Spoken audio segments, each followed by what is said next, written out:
Hello everyone. तो next discuss करते हैं लेक्चर कैडर फिजिक्स के ही आगे क्वेश्चंस। तो हमारे पास 105 क्वेश्चन है। एन इन्फानाइट ग्रुप में बी अ कंटिन्यूस और कंटिन्यूस एंड डिस्क्रीट, या फिर डिस्क्रीट होगा या फिर कंटिन्यूस एंड डिस्क्रीट होगा। सपोज करते हैं हम नेचुरल नंबर की एग्जांपल लेते हैं, क्योंकि वो इन्फानाइट ग्रुप है या फिर इन्फानाइट सेट है। ठीक है, तो नेचुरल नंबर्स क्या हैं, इसमें सिर्फ ये नंबर्स आ रहे हैं, 1 आ रहा है, उसके बाद जंप करके 2। तो ये क्या है कि इन्फानाइट ग्रुप तो है, बट ये एक डिसकंटिन्यूअस ग्रुप है।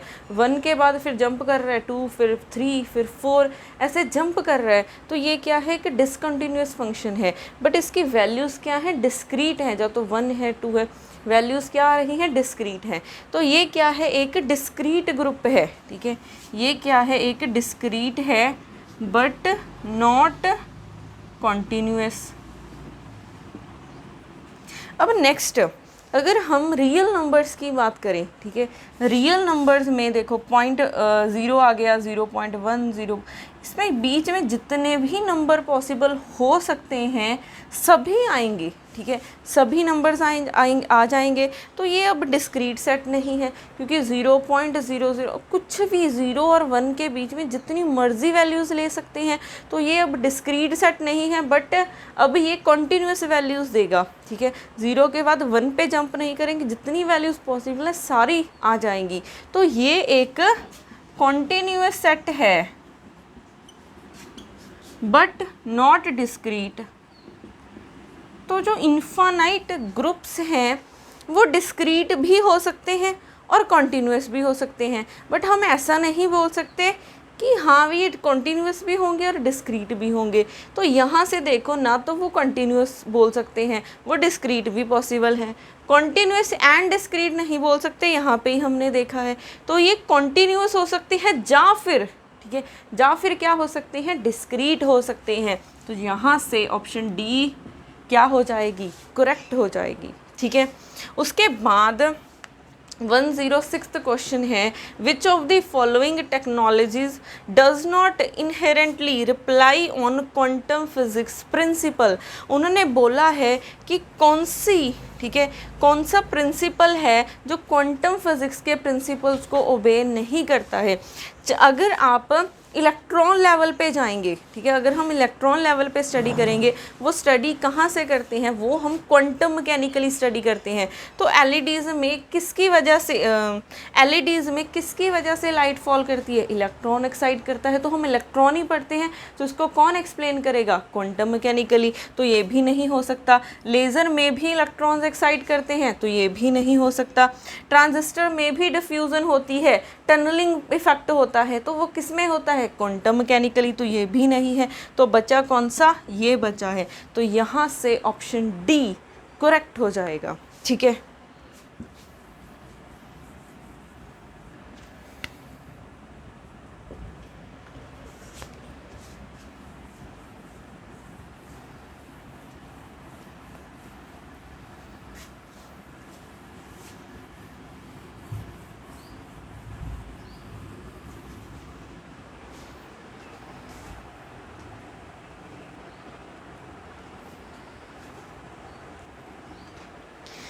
तो नेक्स्ट क्वेश्चन है, if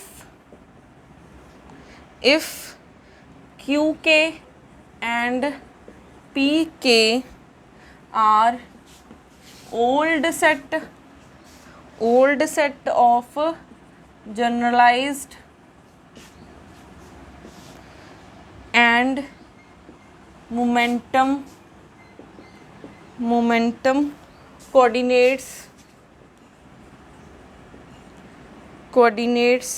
and QK and PK are new set of generalized and momentum coordinates and the generating function is F is equal to summation QK, capital QK, small qk and capital QK. In this case, which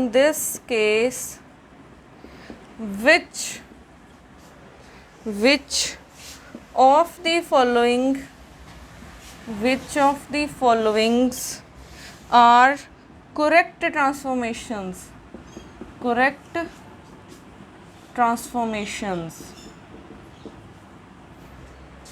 क्या क्या transformations हैं? Option A, p k is equal to q k and capital P k is equal to minus q k. Option C है q k is equal to capital Q k and p k is equal to minus q k. Option B है p k is equal to capital Q k और P k is equal to q k. और option D हो जाएगी p k is equal to 2 times q k और P के हो जाएगा minus q के.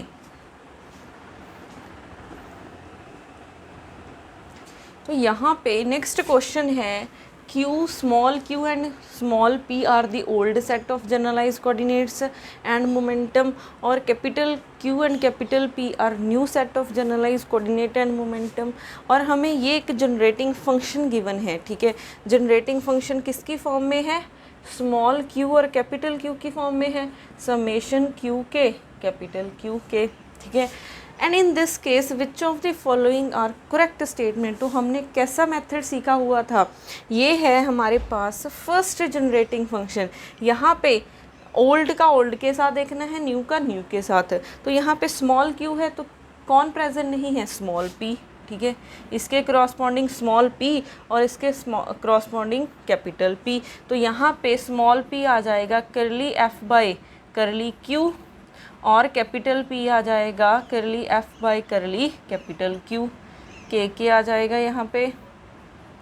अब हमें पता है कि derivative with respect to small p, ठीक है, स्मॉल पी और कैपिटल क्यू,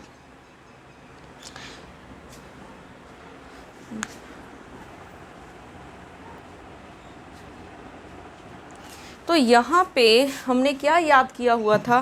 स्मॉल p और कैपिटल Q के विद रिस्पेक्ट जो डेरिवेटिव है वो क्या होता है? नेगेटिव लेना है. तो small p and capital Q, तो यहाँ पे कैपिटल Q के विद रिस्पेक्ट डेरिवेटिव हो रहा है तो माइनस आ जाएगा, ठीक है. तो अब f की वैल्यू गिवन है, सब वैल्यू सब्स्टिट्यूट करो. तो p k आ जाएगा, पी के किसके इक्वल आ जाएगा? एफ का क्यू के साथ करना है तो ये बच जाएगा, ठीक है. उसके बाद कैपिटल पी के किसके इक्वल आ जाएगा? माइनस इसका क्यू के विद रिस्पेक्ट करना है तो ये बच जाएगा, ठीक है. तो हमारे पास कौन सा ऑप्शन करेक्ट आ रहा है? ये वाला, ठीक है. तो यहाँ से ऑप्शन ए करेक्ट हो जाएगा, ठीक है. तो हमें इस क्वेश्चन के लिए सिर्फ जनरेटिंग फंक्शन से इक्वेशन ऑफ मोशन कैसे निकालनी है वो मेथड आना चाहिए.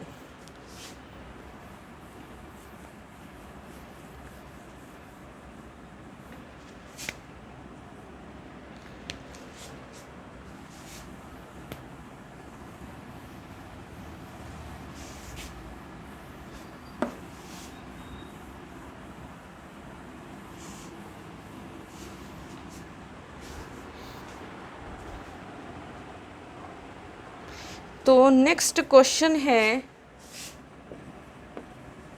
The half life of radium is 1600 years. The time taken for 15/16 of a sample of radium to decay is. Option A है 1600 years, ऑप्शन बी है 3200 years ऑप्शन सी है 800 years, option D है 6400 years.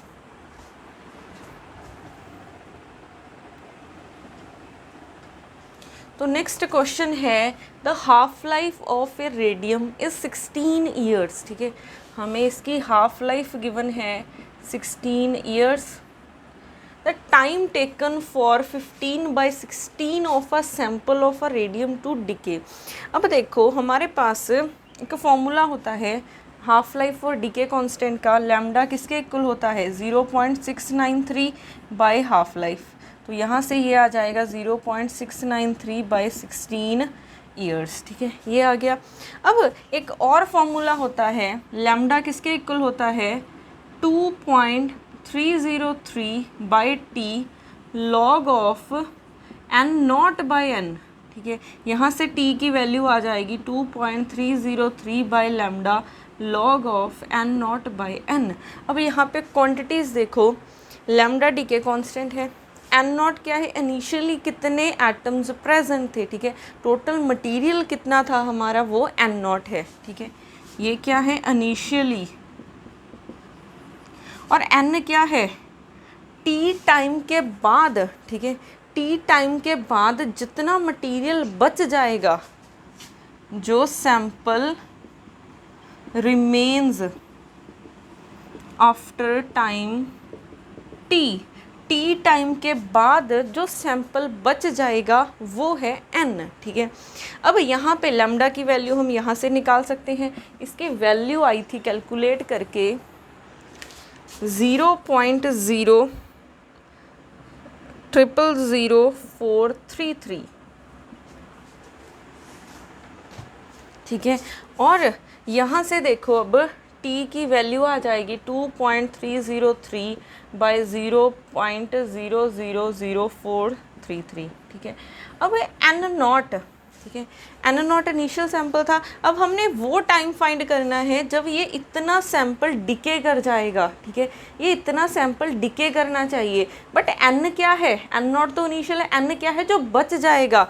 तो n0 में से अगर हम n0 इतना क्या कर रहा है, ठीक है, डिके कर रहा है, तो टोटल कितना बच जाएगा, ये है जितना डिके कर गया है। ठीक है, तो बचेगा कितना, माइनस कर दो n0 से। ठीक है, तो ये हो जाएगा n, क्योंकि n क्या है डिके होने के बाद कितना बच गया है, कितना डिके हो रहा है वो नहीं लेना है।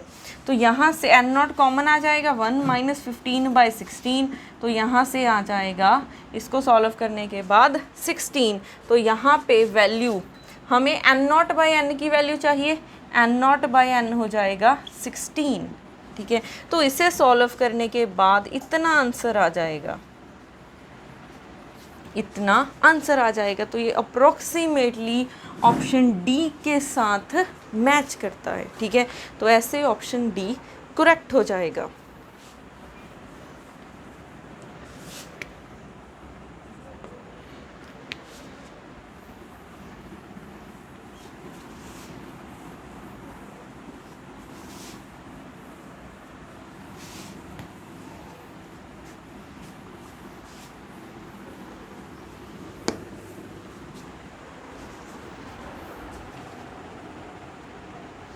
नेक्स्ट क्वेश्चन है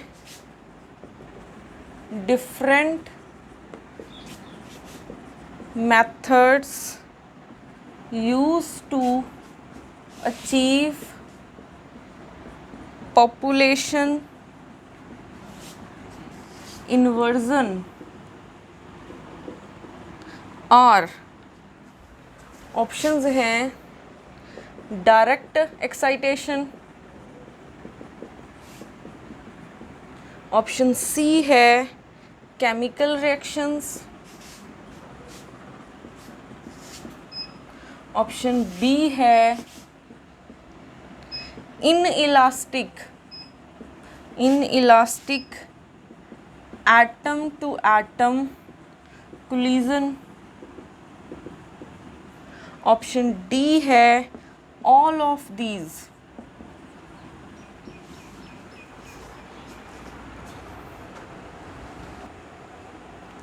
तो यहाँ पे नेक्स्ट क्वेश्चन क्या है, different methods to achieve population inversion. तो पॉपुलेशन इन्वर्जन हम कैसे कर सकते हैं? पॉपुलेशन इन्वर्जन क्या होती है, ग्राउंड स्टेट के एटम्स हमने एक्साइटेड स्टेट में भेजने होते हैं, तो वो हम डायरेक्ट एक्साइटेशन से भी कर सकते हैं, केमिकल रिएक्शन से भी कर सकते हैं, और inelastic atom to atom collision से भी कर सकते हैं। ठीक है, तो ये तीनों ऑप्शंस ही करेक्ट हैं, तो इसका आंसर क्या हो जाएगा, ऑल ऑफ दीज। तो यहाँ से ऑप्शन डी करेक्ट हो जाएगा। ठीक है,